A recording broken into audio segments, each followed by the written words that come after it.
tarde a todos. Primeiro, eu gostaria de agradecer o convite do Geraldo por estar aqui presente e compartilhar um pouquinho da minha experiência com vocês.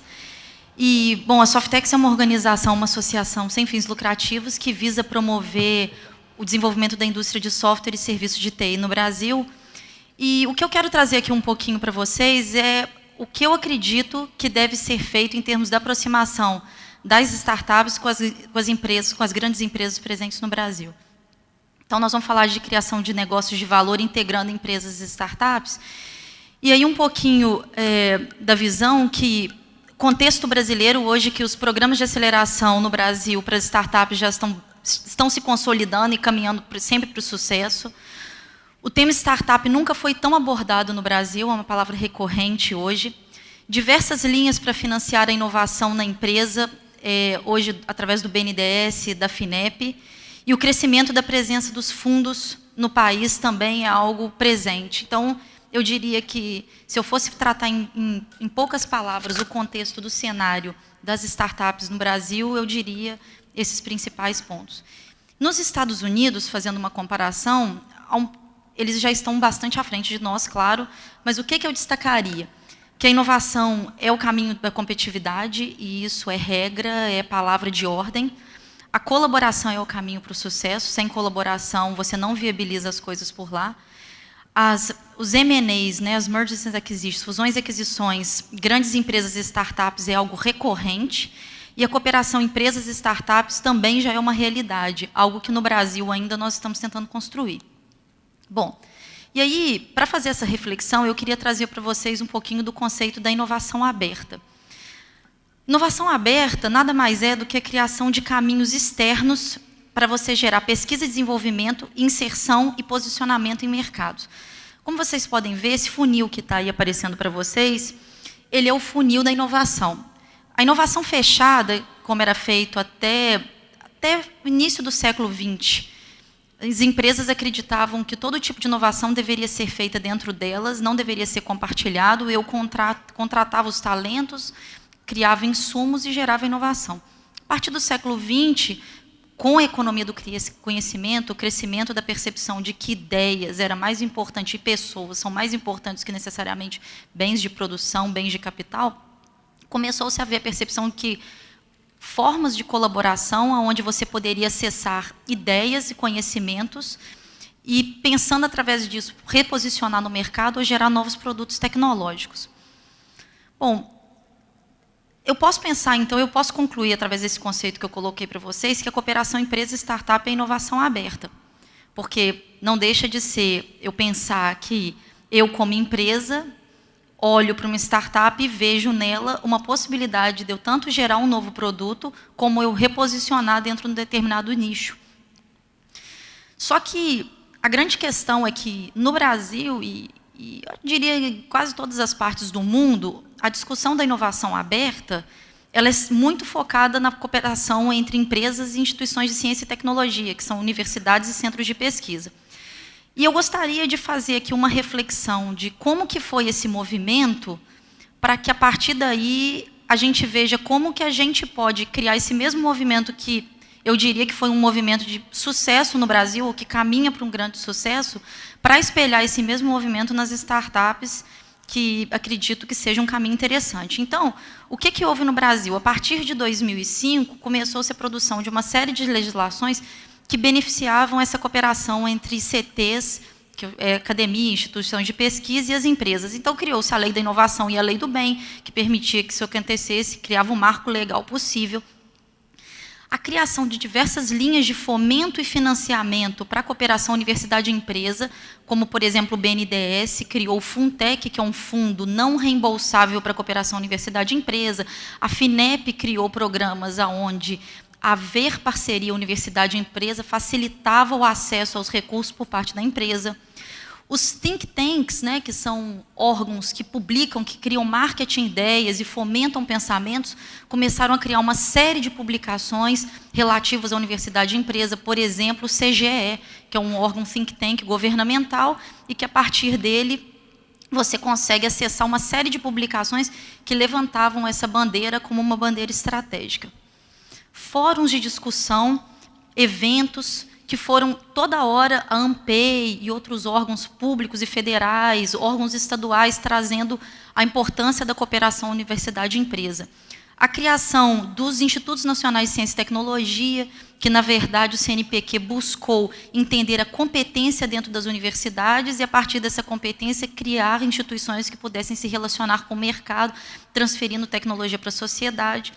A criação dos núcleos de inovação tecnológica, que entendeu como que a relação da patente da propriedade intelectual e a relação da universidade com o mercado deveria ser feita. E foi discussão de tema central de importantes eventos no Brasil, como eu já mencionei.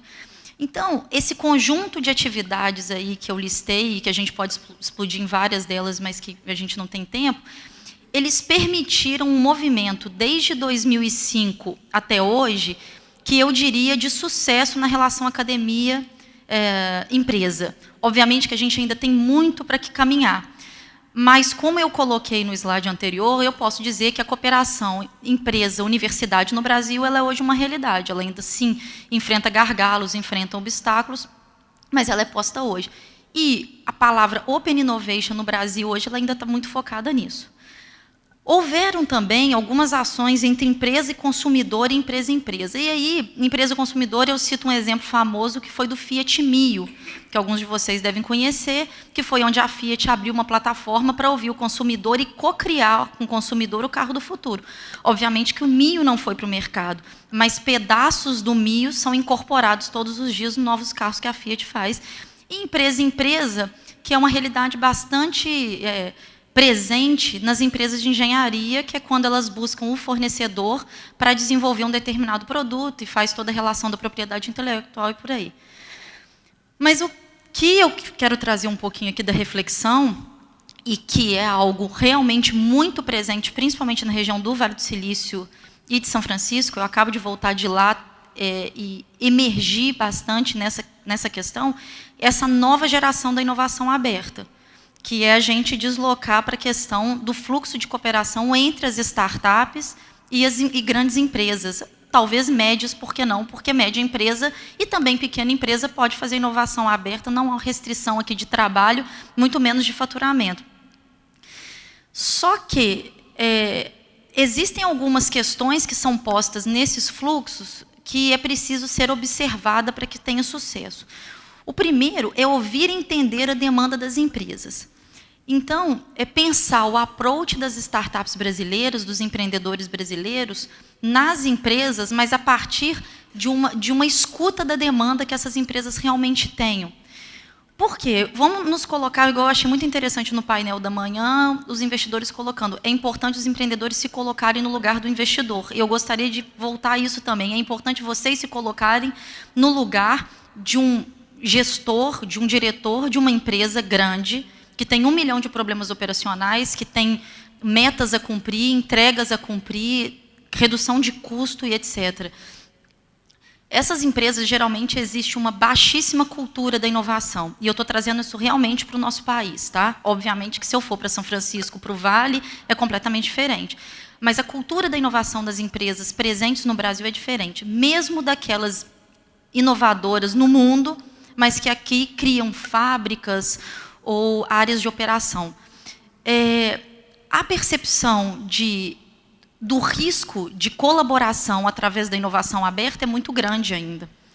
Então, quando você apresenta a solução do seu negócio sem ligar como que esse negócio pode solucionar um desafio para essa empresa, seja tecnológico, seja mercadológico, torna muito mais difícil para que esse gestor ou diretor se interesse pelo seu produto. Então, um fato que eu trago aqui é essa inversão. Trazendo alguns exemplos. Rocket Space, que é um tech campus que fica em São Francisco, eles estão com uma metodologia, chama Innovation Corp, que é super interessante, e eles basicamente eles conseguiram levar para dentro do Rocket Space os hackeadores de tecnologia de grandes empresas, do tipo BlackBerry, tipo chocolates Hershey's. E aí é interessante notar empresas que não são de base tecnológica fazendo essa busca e que precisam de dar soluções tecnológicas a seus produtos e negócios e que enxergam nas startups essas possibilidades. Mas, veja, elas não chegam e falam, eu quero falar com todas as startups. O Rocket Space faz todo um trabalho de filtragem para entender quais as startups que poderiam se relacionar com essa empresa, e aí sim há uma apresentação. Bom, nós não temos isso ainda no Brasil, mas eu acho que fica aí um recado bastante interessante sobre uma orientação de apresentação dos empreendedores nessas empresas, que seja uma apresentação direcionada a algum problema que pode ser eventualmente mapeado antes. Então, acessando as startups que atendam essas demandas e verificar e validar a maturidade da startup e a estabilidade do produto. Isso é um critério fundamental, porque a estabilidade do produto ou estabilidade tecnológica é importantíssimo porque a empresa perceba como que ela pode digamos, ela perceba uma facilidade que ela possa ter de integrar isso. E aí, pensando que, quando a empresa se relaciona com a academia, ela está disposta, sim, a fazer, eventualmente, trabalhos de pesquisa. O olhar da empresa para uma cooperação com a startup já é mais um olhar de desenvolvimento e integração tecnológica. Então, a estabilidade tecnológica ou estabilidade do produto, mesmo que esse eventualmente seja readaptado ou modificado com a empresa, é fundamental nessa parceria. As diversas formas disso, então, fusões e aquisições, a possibilidade de licenciamento da tecnologia da startup pela empresa, investimentos, então aí desde venture até private equity, todas as possibilidades, parceria para o desenvolvimento de um novo produto, que não envolveria necessariamente os 3 anteriores, mas que poderia haver uma parceria da mesma maneira que com a academia, com a startup. E por que não pensar uma relação aí que é fundo, empresa e startup? E aí eu coloco, por exemplo, o investimento de fundos em empresas com esse investimento do fundo através da empresa, haja necessidade ou esteja dentro da estratégia a inserção de um novo produto ou evolução tecnológica, e a empresa desperte que a startup seria parceira ideal para que isso acontecesse, e com uma redução absurda de custos de P&D dentro da empresa, e que a startup às vezes já tem uma solução muito mais inovadora e muito mais interessante que poderia ser trabalhada em cooperação. Estimulando a cooperação, então, os pontos que eu trago são sensibilizar as empresas, eu acho que isso é fundamental. Cooperação com startups pode ser um caminho para o salto tecnológico e reposicionamento de mercado das empresas. Isso é uma coisa que a gente tem que trazer para as empresas o tempo todo e mostrar para elas que elas devem abrir os olhos da inovação aberta delas também para as startups. Criação de linhas de fomento e financiamento para cooperação empresas e startups. O governo, aquele histórico todo que eu falei da inovação, parceria, universidade e empresa, eu acho que eu quis trazer aquilo justamente para delinear um movimento que eu acredito que foi um movimento que deu certo e que continua dando certo. Obviamente, como eu disse, tem que fazer melhorias, mas eu acho que o caminho é esse. O governo poderia, sim, começar a criar, por que não, linhas de financiamento onde o pré-requisito fosse cooperação empresa e startup. Então, é um diálogo que nós temos que ter realmente com os órgãos de fomento e apontar para eles. Da mesma maneira que as linhas de fomento, cooperação empresa-universidade, por que não cooperação empresa-startup? E aí eu lembro, não necessariamente para a relação de venda, mas sim para a relação de cooperação e criação, que é o que vem se mostrando mais presente nos lugares de sucesso como São Francisco. E o papel fundamental das organizações representativas, tanto das startups quanto de empresas, nesse estímulo, tanto de publicações como de eventos que tragam essa questão, para que haja sensibilização tanto das empresas e dos empreendedores, como a gente está fazendo aqui agora, sobre esse novo olhar com relação a uma aproximação da empresa. As vantagens.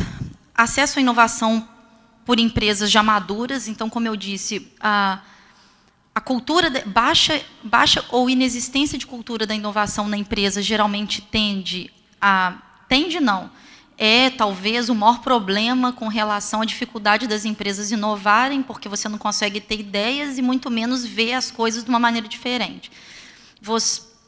Vocês, startups, empreendedores, sem dúvida, veem as coisas de uma maneira muito mais aberta, estão muito mais abertos a pensar diferente, fora da caixa, tem um produto inovador em mãos, e isso permite que a empresa, junto com vocês, una. E aí eu acho uma relação de extremo ganho, porque a senioridade dessas empresas também pode ajudar vocês repensarem uma série de questões no negócio, principalmente no âmbito da gestão e operação. O time to market é menor que a Open Innovation com as ICTs, e como eu disse, obviamente que uma coisa não exclui a outra. A parceria com a universidade é fundamental, principalmente quando você quer fazer um projeto um pouquinho mais ainda que está no ponto da pesquisa aplicada ou no início do desenvolvimento. Eu, inclusive, percebo a possibilidade de criação de redes, onde você tem a universidade, tem a startup e tem a empresa junto. O time é diferente, mas, obviamente, que quando você está precisando de uma coisa rápida, o time to market é diferente. Você já tem um produto em mãos, e aí é pegar esse produto, integrar com uma determinada plataforma que haja interesse e lançar uma coisa nova e se reposicionar. Oportunidade de abertura, obviamente, de novos mercados e novos posicionamentos. É esse que é o caso, por exemplo, da Hershey's e de outras empresas que não são de base tecnológica e que entendem que, se não entrarem nessa onda, nesse novo paradigma, nesse novo mindset global, eles estão fora do mercado.